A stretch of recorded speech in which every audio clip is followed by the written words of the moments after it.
Ponderosa Pine 8x8.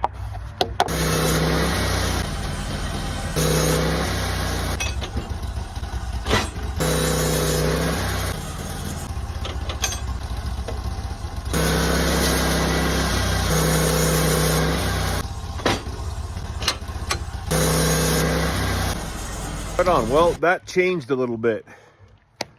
Was going for an 8x8. It ended up being a 7x9. As I kind of mill into this and I see some cool character, whatever, I stop or I take more off. So, but look at that blue staining. Isn't that cool? It's got a little bit of wane down here on the end. Got a little one by out of it also. But I'm done. I'm tired. I'm hungry. Hungry.